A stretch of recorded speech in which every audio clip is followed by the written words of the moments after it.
이렇게 우리 또 부모님들, 우리 선생님들, 우리 헌신 예배로 또 함께 하게 되어서 얼마나 기쁘고 감사한지 모릅니다.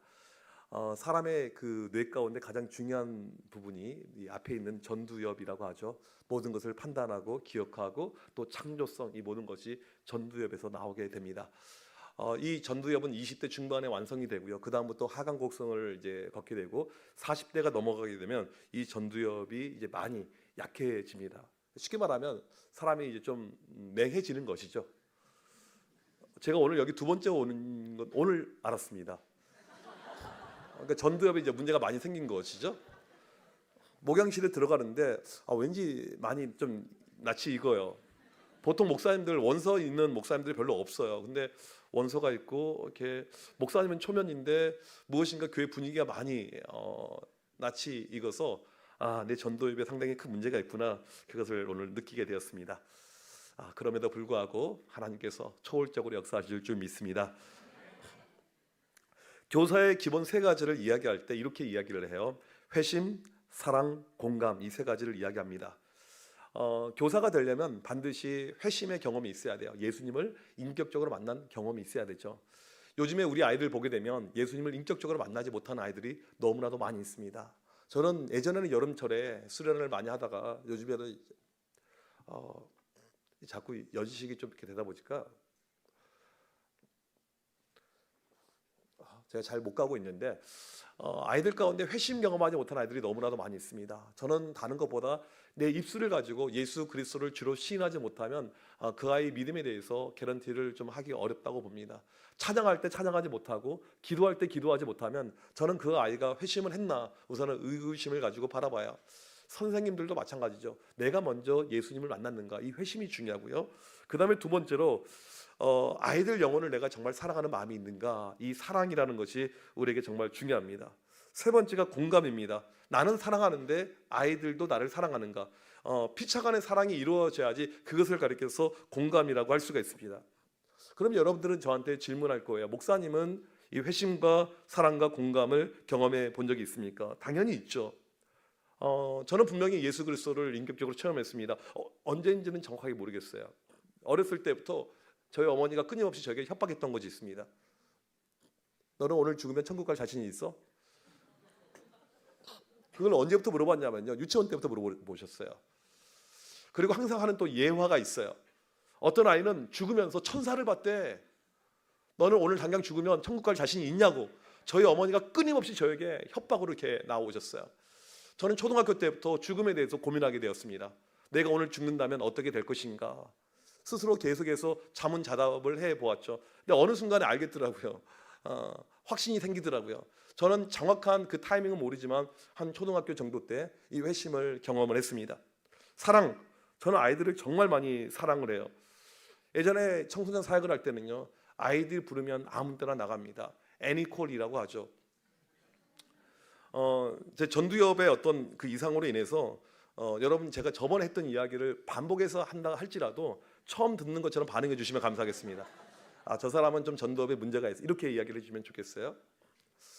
한 번은 제가 외부 집회를 갔다가 집에 12시에 들어왔어요. KTX 타고 12시에 들어왔고 그 다음날 6시로 다시 나가야 되는 그런 스케줄이었습니다. 그러니까 많이 잡았자 5시간, 6시간밖에 못 자는 스케줄이었죠. 근데 갑자기 새벽에 전화가 걸려왔어요. 핸드폰. 아빠 그러는 거예요. 아빠. 우리 아들은 내 옆에 있는데. 이 아이가 사고를 치고 이제 저한테 전화를 한 것입니다. 고등학생이 술을 마시고 편의점을 주먹으로 깨부셔가지고 이제 경찰에 신고가 왔고 이 친구는 또 팔이 골절이 됐기 때문에 병원에 입원을 했어요. 그리고 저를 불렀어요. 이제 편의점에 가가지고 사장님께 사과를 했습니다. 죄송합니다. 근데 사장님이 약간 갸우뚱거리세요. 그리고 별로 저한테 뭐라고 안 하세요. 그리고 이제 병원 가서 잘 처리하고 집에 와서 잤습니다. 그리고 나서는 얼마 후에 교회에 소문이 퍼졌어요. 목사님의 아들이 사고 쳤대. 목사님 아들이 술 처마시고 편의점을 깨부셨대. 알고 봤더니 편의점 사장님이 우리 교회 성도였어요. 교회가 크다 보니까 저는 교인들이 누군지 모르지만 이 교인들은 저를 아는 거예요. 제가 이제 그 교회에 오래 있었고 또 주일날 낮 강단을 제가 지켰던 적이 몇 번 있었기 때문에 안 것이죠. 이제 아이들이 부르면 언제든지 가서 아이들과 함께하고 헌신했던 그런 경험이 있습니다. 공감. 예전에 우리 어떤 선생님이 계셨냐면 이제 교회가 크다 보니까 아이들이 한 학년에 반이 10개가 넘어요. 그러니까 어떤 자율권을 아이들에게 주냐면 애들아 너희들 선생님 싫으면 반을 몰래 갈아타도 괜찮아. 이런 어떤 암묵적인 우리 가운데 이런 사인이 있었습니다. 그만큼 아이들을 위한다는 것이죠. 어떤 선생님이 반을 맡았는데 처음에 8명이었거든요. 2달 만에 3명으로 줄어들었습니다. 가끔 이제 선생님들 가운데 이런 은사가 있어요. 아이들을 11조화 시키는 은사가 있는 분들이 계십니다. 왜 그런가 봤더니 이 선생님이 기도는 정말 많이 하시는 분이에요. 아이를 정말 사랑합니다. 자기 집에 남자아이 3이 있어요. 여러분 그거 아십니까? 남자아이 3명 키운 엄마들은요 죽어도 절대 지옥 가지 않습니다. 이 땅에서 이미 지옥을 경험했기 때문에 더 이상 갈 지옥이 없어요. 이런 엄마였어요. 그래서 자기 집에서 아이들 키웠던 그 방식 그대로 이 아이들 중학교 2학년짜리 그 정신 나간 아이들을 그 말 안 들으면 그냥 등짝 스매싱을 때리기 시작한 거예요. 교회에서요. 네. 그러니까 이 아이들이 1명, 2명 다른 반으로 가기 시작했습니다. 이 아이들이 교회 안 나오는 아이들은 아니에요. 이제 이 본당에 쫙 애들이 흩어져 있으니까 누가 누군지를 모르죠. 이런 경우는요 공감이 없다라고 이야기를 합니다.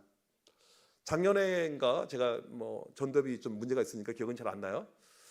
한 번은 이 스승의 날 전화가 걸려왔어요. 제자한테 걸려왔습니다. 목사님 잘 지내십니까? 그래 잘 지낸다. 난 항상 잘 지내지. 너는 잘 지내니? 아니요 목사님 못 지냅니다.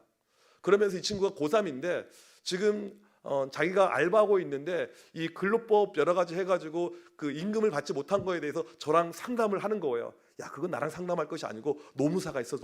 노무사를 찾아가. 노무현이 아니 노무사가 있어. 얘가 좀 이제 좀 지식이 딸린 친구예요. 그리고는 이제 아무튼 대화가 끝난 다음에 나중에 너 시간 되면 목사님 만나자 해서 밥을 먹기로 했어요.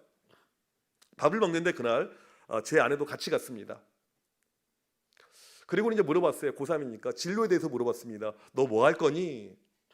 이 친구가 간신히 인문계를 가긴 했지만 공부에 아무런 관심이 없어요. 처음부터 공부가 아니었죠. 왜? 중학교 1학년 때 32점 가지고 자랑했던 친구였으니까요. 자기 친구들은 28점이었고 혼자만 인문계를 갔어요. 요즘에 인문계 다 가니까 뭐 할 거냐라고 물어봤더니 이제 이 고등학교에서 직업을 가르쳐 주는 쪽에 가가지고 이렇게 있는데 워낙 불성실하다 보니까 이 친구가 거기서도 잘 안 된 거예요. 할 것이 없어요. 목사님 잘 모르겠습니다. 그냥 알바나 해야죠. 제가 그 순간에 이 친구에게 딱 한마디 했습니다. 대학을 가. 목사님 저 같은 것이 어떻게 대학 갈 수 있어요? 야 요즘에 대학 남아돌아. 내 친구들 가운데 교수가 많은데 원하면 내가 경기도권까지 올려줄 수 있어. 목사님 그 말이 정말입니까? 갈 수 있어. 옆에 이제 친구를 같이 데리고 나왔어요. 갑자기 그 친구가 목사님 저도 대학생 될 수 있습니까? 될 수 있어. 너희가 대학생 못 되면 내 손에 장을 찢는다. 무조건 너는 대학생 될 수 있어. 너는 대학생이야. 따라서 해봐. 나는 대학생. 그리고 나서는요 감자탕을 먹고 있었는데 5분 만에 아이들의 진로가 결정이 됐어요. 옆에 이제 제 아내가 있으면서 상당히 이제 의아한 눈초로 쳐다보는 거예요. 아 이런 것이 가능하구나. 제 아내는요 상담사예요. 전문 상담가입니다. 아 이게 가능하구나. 상담에서는 어려웠는데 5분 만에 이것이 가능하구나. 이게 가능한 이유가 무엇이냐면 이 친구랑 저랑 관계성이에요. 관계, 라포가 형성이 되어져 있는 친구입니다. 목사님 하는 이야기는 다 믿어요. 중1 때부터 이렇게 만들어 왔던 관계가 되니까 공감이 되는 것이죠. 실은요 이 회심과 사랑과 공감은요 우리 주님이 하셨던 교육 방법이라고 할 수가 있습니다. 제자들을 회심시켰고 사랑하셨고 배반한 제자조차 사랑하셨습니다. 오늘 본문의 내용이 이것이죠. 배반한 제자 베드로까지 끝까지 사랑하신 이 주님의 모습, 이것이 바로 회심과 사랑과 공감의 모습입니다. 이 회심과 사랑과 공감이 있으면요 우리 가운데 열매가 나타나게 됩니다. 그 열매가 무엇이냐면요 영원 사랑이라는 열매인 것이죠. 지금은 고인이 된 미국의 이 기독교 교육에 유명한 하워드 핸드릭슨이라는 교수님이 계십니다. 한 번에 시카고에서 수많은 이 교사들 대상으로 컨퍼런스가 진행이 되고 있었는데 유독 눈에 들어오는 한 분의 교사가 있었어요. 너무 나이가 많아 들어보는 거죠. 물어봤습니다. 할머니 연세가 어떻게 되십니까? 83입니다. 여기를 왜 오셨습니까? 저 교사입니다. 저 중등부 교사입니다. 아니 왜 오셨냐고요? 이분이 이때 딱 한마디 합니다. 82때보다 잘하려고요. 여러분 교사에서 중요한 것이 무엇인 줄 아십니까? 끊임없이 배우려고 하는 의지입니다. 교사는요 아웃풋이 많은 위치죠. 누군가를 가르쳐야 됩니다. 끊임없이. 그러면 내가 인풋이 있어야 돼요. 저희 교회는요 교사 되는 것이 좀 까다로운 교회예요. 목사가 까다롭다 보니까 교사가 되기가 까다로워요. 제자 훈련 받지 않으면 교사가 안 돼요. 교사들 가운데 좀 이 과정을 거쳐야지 교사가 되게끔 합니다. 쉽지가 이렇게 않아요. 중요한 것은 무엇이냐면 끊임없이 교사들에게 가르침의 기회를 제공해주고 있고 이것을 통해서 인풋이 있는 사람들이 교사를 하게끔 합니다. 놀라운 것은요 83, 이 83살의 이 선생님 할머니가 혼자서 이렇게 정말 열심히 하셨는데 이분이 40년째 중등부 교사를 하셨어요. 저희 교회도요 작년에 돌아가셨는데 75세까지 교사하신 분이 계세요. 교사는요 나이가 중요하지 않습니다. 나이가 어리다고 못하는 것도 아니고요 나이가 많다고 못하는 것도 아니에요. 회심과 사랑과 공감이 있으면 가능하죠. 이 할머니 교사 이 한 분을 통해서요 80명의 주의 종이 배출이 되었습니다. 한 분을 통해서. 때로는 교회 보게 되면요 많은 교사도 중요하지만요 한 명의 교사가 중요한 거예요. 오늘 우리 선생님들은 그 한 명의 교사가 내가 되길 원합니다. 이런 마음을 가지고 나아가길 간절히 소망합니다. 1769년 영국이 한창 산업화가 될 때 일손이 부족한 거예요. 이제 공장들이 많이 만들어지니까 엄마 아빠 할 것 없이 전부 다 공장으로 갔습니다. 아이들을 돌볼 사람이 없어요. 아이들은 길가에 그냥 다 내버려지게 되었습니다. 이때 영국의 평신도, 이 성공의 평신도였던 로버트 레이크스가 이 아이들을 데려다가 가르칩니다. 성경을 가르쳐요. 수학을 가르쳐요. 이게 썬데이 스쿨 주일학교의 시초가 됩니다. 애들이 너무나도 많아져서 교회 문을 두드렸는데 교회에서 거절합니다. 근데 놀랍게도요 30년 만에 영국의 주일학교 아이들이 200만 명이 됩니다. 교회에서 거절했고 혼자서 했지만 놀라운 역사가 나타났어요. 우리에게 중요한 것은요 숫자가 아닙니다. 아이들 영혼을 얼마나 사랑하는가. 그 사랑의 선생님들이 있으면 우리 은광교회에 더 큰 부흥의 역사가 일어날 줄 믿습니다. 이 교회 주일학교, 이 교회 요즘에는 많이 어려워요. 교회 학교가 어렵습니다. 우선은 아이들을 너무 안 낳아요. 아이들을 안 낳아요. 저희 교회는요 낳기 운동을 계속 하고 있습니다. 뭐 날지 안 날지는 모르겠지만 계속 하고 있어요. 제가 잘하는 건 한 가지 말씀을 드릴게요. 저희 교회는 제가 부임한 다음에 정말 하나님의 놀라운 은혜 가운데 청년부가 많이 부흥했어요. 이제 지난 1월 첫 번째 주에 저희 교단 신문에 저희 교회에 대한 기사가 엄청나게 크게 나왔는데 기자가 너무 뻥을 크게 쳤어요. 저는 숫자 이야기 한 적이 없거든요. 근데 이 숫자를 너무나도 과장되게 이야기해가지고 제가 그걸 보는 순간에 뭐 감사하긴 했지만 좀 마음이 좀 그렇더라고요. 왜냐하면 이제 또 자꾸 연락 올까봐. 또 이제 노하우 전수해달라고 막 그러잖아요. 노하우도 없는데. 하여튼 청년부가 처음에 비교해서 엄청나게 부흥됐습니다. 10배 이상으로 부흥이 되었어요. 지난 5년 동안 코로나 기간 동안에 청년들이 계속 와요. 오늘도 오고 지난주도 오고 계속해서 오고 있어요. 저희 교회 청년부의 어떤 강점, 특징 중 하나가 무엇이냐면 청년들이 계속 새롭게 오니까요. 아이들 가운데 이 청년들 가운데 신선함이 생기는 거예요. 그러니까 분명히 5년 전에 이 자매가 화장 안 했거든요. 치마를 입은 적이 없어요. 어느 순간에 엄청나게 이뻐진 거예요. 왜냐하면 자꾸 뉴페이스가 들어오니까 잘 보여야 되는 거예요. 그리고는 제가 청년들 직접 설교를 하는데 끊임없이 강조하는 것이 교회에서 연애해. 클럽 가지 말고 교회에서 연애해. 그 말에 애들이 순종하는 가운데 커플들이 엄청나게 생긴 거예요. 지금 청년들 가운데 25%가 커플이에요. 지난번에 지지난 주죠. 태국 치앙마이로 청년들이 단기 선교를 떠났어요. 22명 가운데 정말 어처구니가 없어가지고 22명 갔어요. 22명. 근데 16명이 거기서 커플이었어요. 그러니까 얘네들이 이제 믿음 가운데 있으니까 안 믿는 애들처럼 어디 여행을 커플들이 간다. 이것은 우리가 할 수 없는 죄악된 행동이잖아요. 그러니까 오피셜로 둘이 여행을 떠난 거예요. 교회 공증을 받아가지고 제가 우리 청년부 목사님에게 커플들은 다 조리 찢어버리라고 그랬어요. 같은 차 절대 못 타게 하고 이렇게 또 순종해서 그렇게 되었습니다. 제가 청년들에게 항상 하는 이야기가 교회에서 만나고 교회에서 결혼하고 교회에서 아이 낳고 내가 우리 장로님들과 더불어서 모든 것을 책임질 테니까 그렇게 만들어봐. 애들이 얼마나 순종하는지 결혼을 막 해요. 올해 저희 교회는 특별하게 교회 역사 76년 가운데 처음으로 신혼부부 부서가 만들어졌습니다. 결혼 2년 차 이하인 아이가 없는 정말 젊은 신혼부부가 10커플이나 되는 거예요.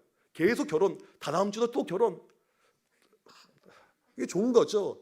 지금 출생률이 떨어진 이유가 무엇이냐면 결혼이 없어서 그래요. 1차적으로는요. 이게 결혼을 많이 시키고 있습니다. 제가 무슨 이야기 하다가 결혼 이야기를 했는지는 전도업 때문에 다 기억이 잘 안 납니다.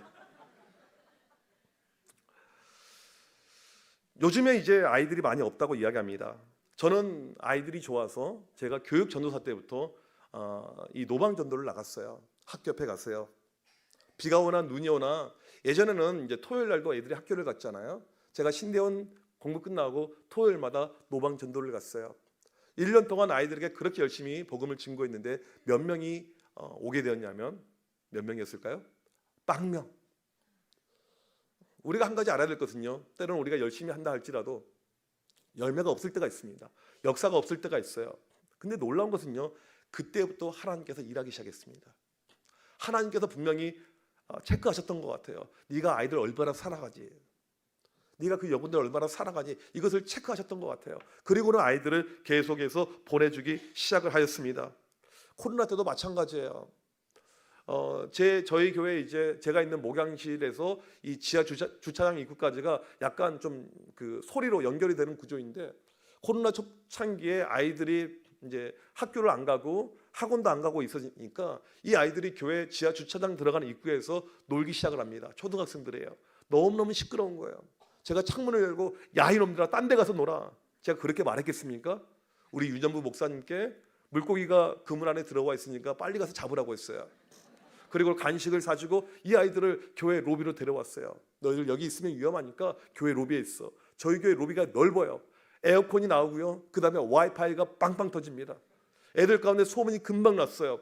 뚫리는 교회가 있어.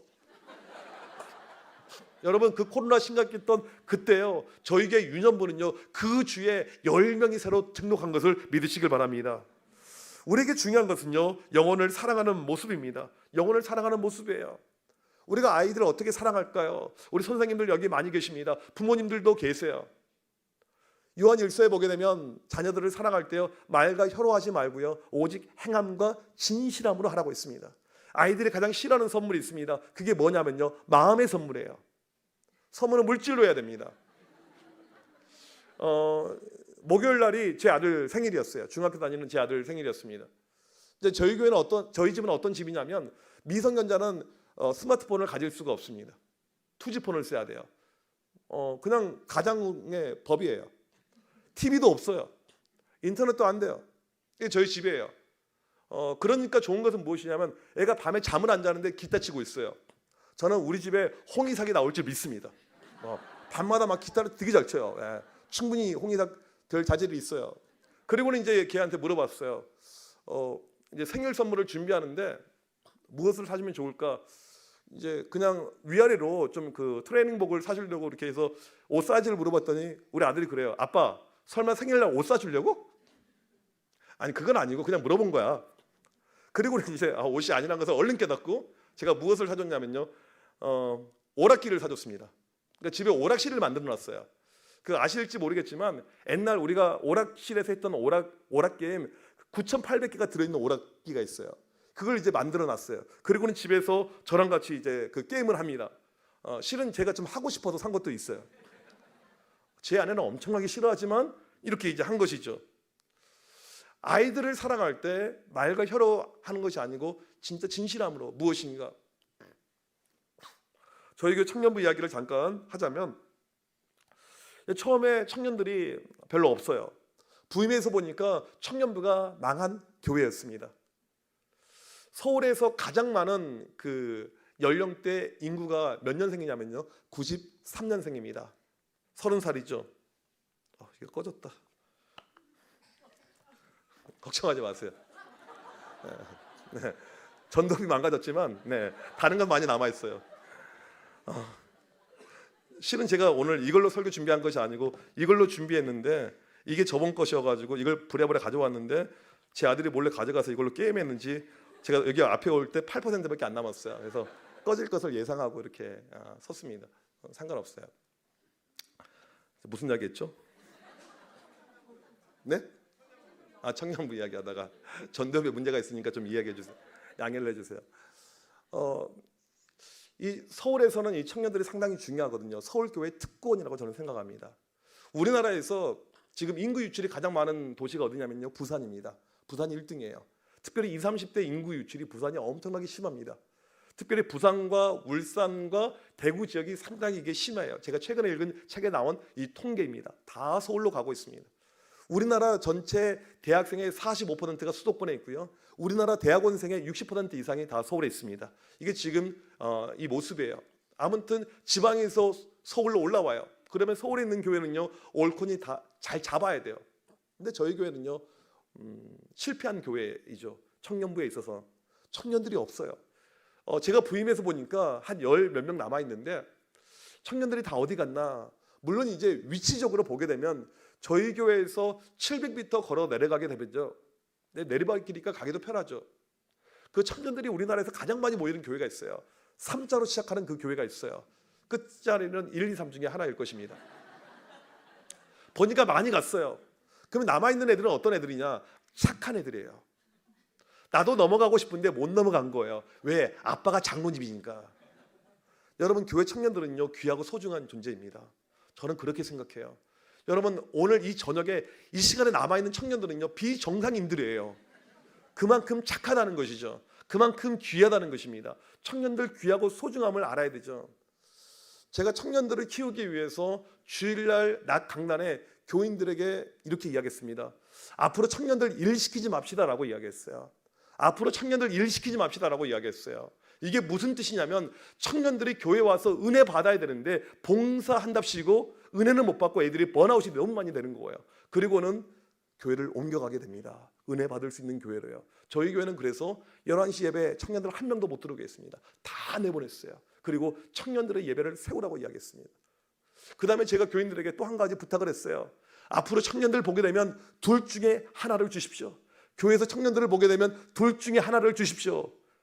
카드 아니면 현금. 그러니까 말과 혀로 사랑할 것이 아니고 행함과 진실함으로 사랑하는 것이 참된 이 사랑의 모습이잖아요. 그리고는 이제 청년들 3부 예배를 주일날 1시에 신설해서 본당에서 인도하고 이제 제가 직접 인도하면서 이 예배를 만들었어요. 근데 너무 썰렁해요. 저에게 본당이요, 천석이에요. 청년들 몇 명이라고요? 10 몇 명. 제가 좀 후회했습니다. 이게 뭐 하는 짓이지 지금? 내가 지금 고급 이 노동력을 이렇게 낭비하고 있지? 막 이런 마음이 드는 거예요. 근데 또 한편으로 청년들이 불쌍해 보여요. 우리 청년들 너무 썰렁한데 그날이 언제 올지 모르겠지만 빨리 100명 이상 예배 드렸으면 좋겠다고 그렇게 이야기를 했어요. 설교를 거기서 끝냈어야 되는데 그 다음에 제가 말실수를 하게 됩니다. 100명이 넘어가는 그 순간에 내가 전체에게 아웃백을 쏘겠습니다라고 이야기했어요. 엄청난 실수이죠. 왜 실수입니까? 그 순간에 하나님의 전지전능하심을 제가 깜빡 놓쳤어요. 그 설교가 시작이 된 지 2년 만에 코로나 시국에 100명을 찍게 됩니다. 별로 안 좋아하시네요. 그럴 줄 알았어요. 근데 진짜 문제는 그게 아니고요. 뭐가 문제입니까? 아웃백이 문제예요. 내돈내산 몇백만 원을 써야 돼요. 제가 딱 봐도 돈 없게 보이잖아요. 그 돈이 어디 있겠습니까? 근데 다행히도요, 청년들이 그 설교를 다 까먹고 있었습니다. 여러분이 설교를 좀 까먹고 있는 것은요, 목사에게 은혜가 될 때가 있어요. 실은 저도 잊고 있었어요. 근데 우리 성령님은요, 생각나게 하시는 영입니다. 제가 집에 가는데 성령님께서 저에게 3글자의 단어를 분명하게 말씀해 주셨어요. 아우백. 그리고는 청년부 목사님을 불러가지고 아웃백 예약을 잡으라고 했습니다. 저한테 와요. 목사님, 서울에 100명 이상 예약을 받는 아웃백은 없습니다. 그러면 빕스를 알아보라고 했습니다. 또 왔어요. 목사님, 빕스도 없습니다. 여러분, 이런 현상을요, 신학적으로 뭐라고 한 줄 아십니까? 여호와 이레. 돈을 아낄 수 있는 절호의 찬스가 이렇게 된 것이죠. 근데 한 번 한 약속은 지켜야 되잖아요. 그 지켜야 되잖아요. 그래서 제가 어떻게 했냐면요, 출장 뷔페를 불렀습니다. 저희 교회는요, 코로나 이후에 식사가 없어진 교회예요. 주일날 밥을 주지 않습니다. 그런데 청년들을 위해서요, 출장 뷔페를 불렀어요. 우리가 사랑할 때 말과 혀로만 사랑하는 것이 아니고요, 행함과 진실함으로. 청년들이 부흥하고 성장하며 올라오니까 목사로서 너무너무 기뻐요. 아, 우리 교회에 희망이 있구나, 우리 교회에 소망이 있구나, 사랑하면 되는구나, 사랑하면 역사가 나타나는구나. 장로님들도 이제 알고 계세요. 아, 목사님, 이게 청년들에게 투자할 가치가 있고 필요가 있네요. 지지난주에 1월 마지막 주에 저희 교회 재직 세미나가 열렸는데 김동호 목사님이 오셨어요. 이분이 이제 동안교회에 있었던 그 과거 이야기를 하는 가운데 이 청년들 집회에 돈을 엄청나게 쓴 이야기를 하신 거예요. 와, 그날 청년들이 몇만 명 모였다고 그 이야기를 하는 가운데 제 마음에 완전히 꽂혔어요. 그리고 장로님들께 이야기를 했습니다. 우리도 한번 합시다. 우리도 합시다. 근데 실은 저희 교회가 올해 돈 쓸 때가 너무나도 많아요. 교회 버스를 지금 바로 바꿔야 돼요. 버스를 바로 교체해야 되고요, 엘리베이터를 바로 바꿔야 됩니다. 교회 지붕을 바꿔야 돼요. 그래서 돈이 없는데 장로님들께서 오케이 해주셔가지고 또 큰 집회를 열 수 있게끔 이렇게 되었습니다. 교회에서 우리가 아이들을 사랑할 때요, 그냥이 아닌, 말과 혀로가 아닌 이 진실함으로 나아갈 때 그때 역사가 나타난 것이라는 것 사실입니다. 제가 이제 유학 끝나고 사역을 시작하는데 그 당시 교회에서 이제 받았던 이 사례비가 이렇게 있어요. 아무것도 없이 돈을 다 쓰고 한국에 오게 되었습니다. 아파트 하나 이제 시골에서 이렇게 전세 잡아서 살고 있고 그걸 갚아가고 헌금하고 이렇게 하니까 한 달에 우리 세 가족이 살 수 있는 돈이 60만 원이었어요. 그러니까 60만 원 가지고 우리가 한 달을 살아가는 거예요. 근데 다른 것은 힘들지 않았어요. 뭐가 힘들었냐면 아이들 만나는 것이 힘들었습니다. 아이들을 만나면요, 그냥 만나서는 안 되고요, 무엇인가를 사줘야 됩니다. 이것이 행함과 진실함이 있는 거예요. 저는 아이들 만날 때 그냥 보낸 적이 한 번도 없어요. 무엇인가 사주는 거예요. 길 가는 아이가 있으면 못해도 편의점에라도 이렇게 데려오게끔 하고, 뭐 가게 오기 싫다고 하면 억지로 막 끌고 오기도 하고, 이렇게 애들 사줬습니다. 근데 이제 아무튼 그 당시에 돈이 없으니까 애들 사줄 것이 없는 거예요. 너무나도 애들에게 미안한 것입니다. 이제 오래된 이야기예요. 10년도 더 된 이야기입니다. 근데 하루는 어떤 교회에서 헌신 예배로 인도해 달라고 연락이 왔습니다. 그리고 와서 설교를 했어요. 제 인생에서 그 헌신 예배를 제가 잊을 수가 없어요. 설교를 못해도 그렇게 못한 적이 처음이에요. 완전히 망한 헌신 예배입니다. 근데 저는 제 기억은요, 다른 건 없어요. 그날 받은 봉투밖에 기억이 안 나요. 여러분, 그 봉투가 왜 기억난 줄 아십니까? 제가 그 봉투 사례비를 받았었을 때 무엇이 기억난 줄 아세요? 아이들이 기억난 거예요. 이제 내가 사줄 수가 있구나. 이제 내가 사줄 수가 있구나. 여러분, 교회에서요, 이 교회가 잘 되기 위해서 필요한 것이 무엇인 줄 아십니까? 한번 우리 따라서 하겠습니다. 내 돈 내산. 교회 돈을 쓰지 않고요, 내 돈을 쓰는 연습을 해야 됩니다. 이건 정말 중요한, 저는 본질이라고 생각해요. 교회 돈 쓸 때와 내 돈 쓸 때는요, 마음 자세가 달라요. 이 돈에 대한 값어치가 다르게 되는 것이죠. 제가 교회에서 신방비 타가지고 얼마든지 할 수가 있었어요. 물론 저는 이런 제가 설교를 하면서 각 교회 부교육자들, 전도사님들에게 반드시 교회 신방비를 받으라고 이야기하고 있고 저에게도 신방비를 주고 있습니다. 제 아픈 과거가 있었기 때문에. 그리고 아이들에게 그 돈을 가지고 맛있는 걸 사줬어요. 얼마나 기뻤는지 몰라요. 아이들을 내가 사줄 수가 있구나. 그 다음에는 돈만 들어오면 사주기 시작했어요. 제가 과장하지 않고요, 어떤 적이 있었냐면 애들을 많이 사줄 때는요, 사례비를 일주일 만에 쓴 적도 있어요. 그냥 무조건 사줬어요. 또 채워지겠지. 안 채워지더라고요. 그냥 사줬어요. 여러분, 제가 오늘 우리 은광교회에 제가 두 번째라는 것을 잘 모르고 있잖아요. 실은 이런 적이 종종 있습니다. 왜 그럴까요? 너무 많이 다니니까. 몰라요. 너무 많이 다니니까.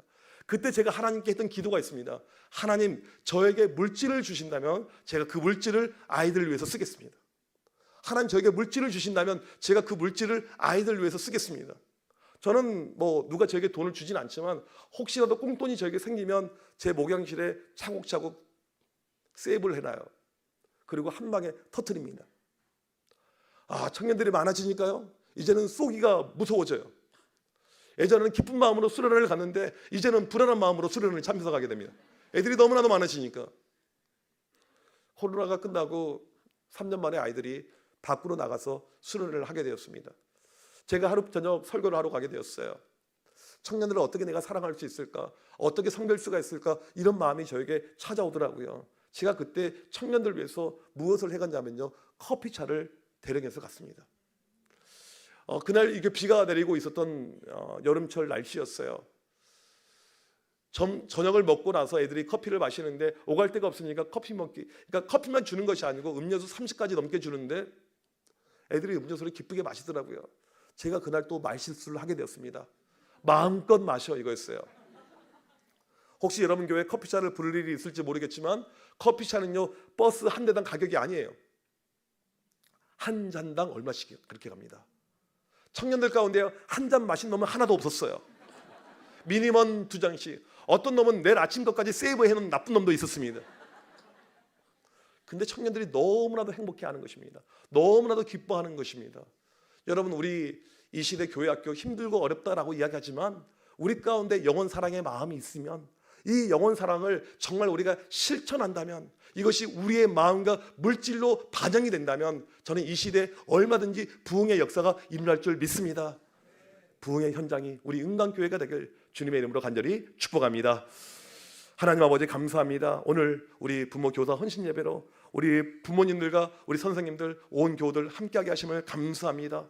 이 시대의 교회학교가 힘들고 영혼들에 대한 마음들이 많이 약해져 가고 있는데 하나님, 우리 은광교회를 통해서 영혼들의 놀라운 부흥의 역사가 나타나게 하여 주시옵소서. 우리 선생님들을 통해서 아이들 사랑하는 마음을 더욱더 키워주십시고 그 놀라운 열매를 통해서 계속해서 우리 교회학교가 부흥하고 성장할 수 있도록 인도하여 주시옵소서. 가정에서도 우리 아이들을 정말 주님의 마음으로 사랑하게 하여 주옵시고 그 실천을 통해서 하나님의 나라가 임하는 놀라운 역사 허락하여 주시옵소서. 이 모든 말씀 예수 그리스도 이름으로 간절히 기도하옵나이다. 아멘.